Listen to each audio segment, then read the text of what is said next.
Hey guys, Huck Sports Cards here. Hope everybody's having a blessed day. Well guys, on today's episode, I'm going to do a video response. And this video response is for Shane with Shoebox Legends. That's the name of his YouTube channel. If you haven't checked it out, go check it out at Shoebox Legends. But he asked a question and he wanted to get some response for this. And his challenge was the one card challenge, where you pick a card from a certain year, you know, and that had to represent that year to you, or a card in that year that represented something that happened in that sports year that, you know, the card showed or whatever like that. So today I'm going to do 4 of them. And for years 1979, 73, 76, and 1968. So I picked those cards that have significance to me from those years, and I want to show those cards today. So guys, let's go take a look at them. All right guys, well the first card would be from 1968. So I would pick this card if I had to pick one card to keep in my collection from 1968. It would be this Johnny Bench card. One of the reasons is because Johnny Bench is probably my all-time favorite player. There's a couple more close, but I would say that Johnny Bench is probably my all-time favorite player. The 1968 year is the year that I was born. The significance of this card to me is, like I said, Johnny Bench is my favorite player, and he won the Rookie of the Year this year. I think this is just a great card. You know, the 68 Topps set is a really cool set. I know it's got a lot of other great players in there, like Nolan Ryan and stuff like that. But if I had to pick one card and keep one card, it would be this 1968 Topps Johnny Bench card. Like I said, you know, significance to me is just because he's my all-time favorite player.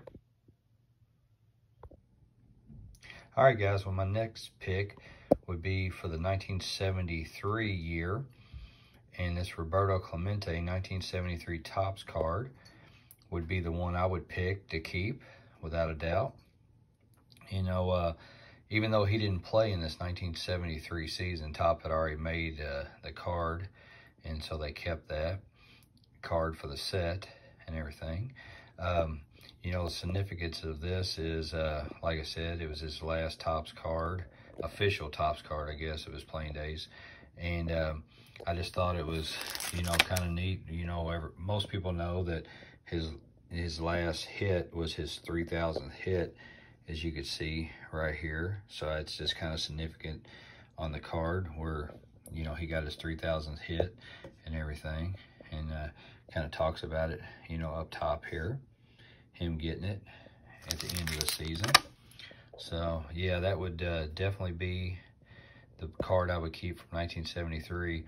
As most of y'all already know, unfortunately he died taking relief supplies to, I think it was Nicaragua, and but his plane crashed somewhere off of Puerto Rico. And but yeah, he was taking supplies there for earthquake victims. And he was just such a good man and everything. And, you know, that's why they have awards named after him and everything. So, but yeah, this 1973 card would definitely be the one I would keep from the 73 year. All right, guys, well, it's another Johnny Bench card. If I had to pick one card from 1976, it would be this 1976 Topps Johnny Bench card. And one of the reasons is this is probably my all-time favorite card ever. I mean, there's a lot of other great ones, but I think this is just my favorite card. And as he's standing there at home plate with all the, you know, dust, dirt flying up, I just think it's just a great card. You know, Johnny Bench was just such a great ball player. Like I said, when I was talking about the 1968 card, he won Rookie of the Year that year. And then 2 years later, in 1970, he won MVP. Then 2 years after that, 72, he won MVP. This card kind of represents the 1970 6 season to me. I mean, you know, the Reds, the Big Red Machine won it in 75, but 76, Johnny Bench was named MVP of the World Series.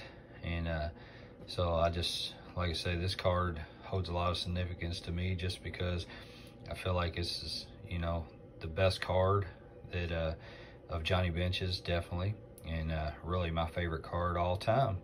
So that's why I would pick this 1976 Topps Johnny Bench card as the one card I would have to keep in 1976. All right, well, this is going to be a little bit different, guys. But for the 1979 season, this right here, this card, Doug Bear, would be the one card that I would keep from 1979. I know there's a ton of great cards, just like the Ozzie Smith rookie card and everything. But why would I keep a Doug Bear card? Well, here's the story behind what this card means to me. So in 1978, and I've told this story before, in 1978, I started collecting cards, and I didn't know what the numbers meant on the back and everything. I didn't know that you completed sets and stuff like that and everything. But so after the 78 season, you know, my mom, she would send me up to the grocery store to, you know, and she would give me money to get stuff for her, but then she would always give me $1 with, I think it was 5 cents for the tax. So she'd give me $1.05, and I think in 79 the packs were 20 cents, so I was able to get 5 of them. So I would go up there and buy my mom her stuff, and I would buy 5 packs of cards every time I'd go up there. And you know, and so I finally found out what the numbers meant on the back of these cards. And so I started to try to put complete sets together because I loved numbers when I was a kid. I was just a numbers guy. And so I put this 79 set together, was trying to, and I got down to one card, and it was this card right here. And I couldn't get this card for nothing in any packs.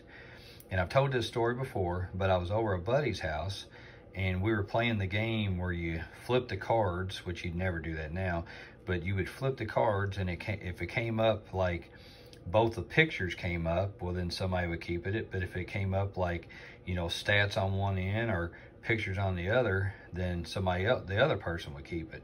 And I was over at buddy's house and started flipping these cards, and all of a sudden I saw that card, and I realized, I said, I don't remember seeing that card. And I looked at the number, and sure enough, it was a Doug Bear card. Was the last card I needed for that set. And just so happened I won that flip when he flipped this, and I put it at the bottom of my stack, and I never flipped that card again. I took it home and I put it in my set. So this card right here completed my 1979 Topps baseball set. The first set that I ever built in my life was a 79 set, and this was the last card of it. So if I had to choose any card from 1979, I would keep this card right here. So guys, my cat's over here making noise. Y'all want to see Biggie? There's Biggie right there. Look at him, laying here in the sun, getting some sun there. So, but yeah, guys, that's my 1979 card that I would keep. Hey guys, I appreciate you watching today. And like I said, if you haven't checked out Shoebox Legends channel on YouTube, go check that out. I'm definitely going to do some more of these VRs for him. I've got some other cards and some other years that I want to do, but I just want to start it with these 4. That's the first thing that came in my mind, were these 4 cards. So I wanted to do it. But I appreciate him asking the question on that, the 1 card challenge. That's really cool. I can't wait to see some of the other guys that's going to do some videos for this. But guys, if you haven't subscribed to my channel, I ask that you do so. But guys, until next time, we'll see you later.